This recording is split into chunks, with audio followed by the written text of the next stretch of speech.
नमस्कार, आप देख रहे हैं लोकमत राजस्थान। मैं हूं निशु शर्मा आपके साथ। पूर्व उपराष्ट्रपति जगदीप धनखड़ अपने इस्तीफे के बाद से चर्चा का विषय बने हुए हैं और अब उनको लेकर हरियाणा में इंडियन नेशनल लोकदल यानी इनेलो के राष्ट्रीय अध्यक्ष अभय सिंह चौटाला ने कुछ खुलासे किए हैं। जानकारी के मुताबिक एक पॉडकास्ट के दौरान चौटाला बोले कि जगदीप धनखड़ साहब उपराष्ट्रपति पद से इस्तीफा देने के बाद से काफी परेशान थे। उनको अंदर ही अंदर घुटन महसूस हो रही थी। इस बातचीत में चौटाला ने यह भी बताया कि उपराष्ट्रपति पद से इस्तीफा होने के बाद जब चौटाला ने उनसे बात की तो धनखड़ ने कहा कि मुझे इस घर में घुटन महसूस होती है, मैं यहाँ रहना नहीं चाहता। फिर इसके बाद मैंने उनको फार्म हाउस में आकर रहने का आग्रह किया था। साथ ही अभय ने बताया कि जगदीप धनखड़ के साथ चौटाला परिवार का 40 साल पुराना सामाजिक रिश्ता है, वो परिवार के सदस्य ही हैं। अभय बोले कि धनखड़ साहब जब चाहे फार्म हाउस में आकर रह सकते हैं क्योंकि ये उनका अपना घर है। आपको बता दें, धनखड़ ने अपने स्वास्थ्य कारणों का हवाला देते हुए मॉनसून सत्र के पहले दिन यानी 21 जुलाई को पद से इस्तीफा दे दिया था और फिर इसके बाद 1 सितंबर को उन्होंने सरकारी आवास खाली कर दिया था और वो दक्षिणी दिल्ली के छतरपुर इलाके में स्थित अभय चौटाला के फार्म हाउस में शिफ्ट हो गए थे।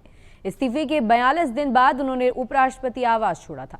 आपको बता दें कि वैसे तो धनखड़ ने इस्तीफा देते समय स्वास्थ्य कारणों का हवाला दिया था, मगर अब अभय चौटाला ने खुलासा करते हुए कहा कि धनखड़ एकदम स्वस्थ है और वो रोजाना सुबह और शाम टेबल टेनिस खेलते हैं और दोनों टाइम स्विमिंग भी करते हैं। सिर्फ यही नहीं, चौटाला ने तो ये भी बताया कि ताऊ देवीलाल की जयंती पर 25 सितंबर को रोहतक में होने वाली रैली में वो आएंगे या नहीं, इस पर अभी जगदीप धनखड़ से बात नहीं हुई है।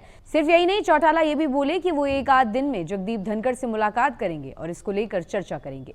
साथ ही आपको बता दें, अभय चौटाला ने जगदीप धनखड़ के साथ हुई बातचीत के बारे में बताते हुए कहा कि उपराष्ट्रपति पद के इस्तीफे के बाद जब वो उनसे मिली तो उन्होंने कहा कि मेरा सरकारी आवास में मन नहीं लग रहा और घुटन महसूस हो रही है। उन्होंने कहा कि मैं जल्दी ही बाहर जगह देख रहा हूं रहने के लिए। बता दें कि चौटाला ने यह भी बताया है कि मैंने उन्हें कहा कि आपके स्टेटस के मुताबिक आप फ्लैट में जाओगे तो बात जचेगी नहीं, आपको अपने स्टेटस के हिसाब से जगह पर जाकर रहना चाहिए। तो उन्होंने कहा कि बता फिर मैं कहाँ जाकर रहूं। तब उन्हें चौटाला ने कहा कि मेरा फार्म हाउस आपका घर है, आप वहां जाकर रहो, वो आपके रहने लायक जगह है।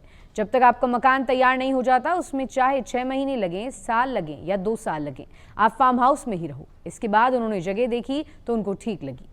ऐसी और ताज़ा खबरों के लिए आप देखते रहिए लोकमत राजस्थान।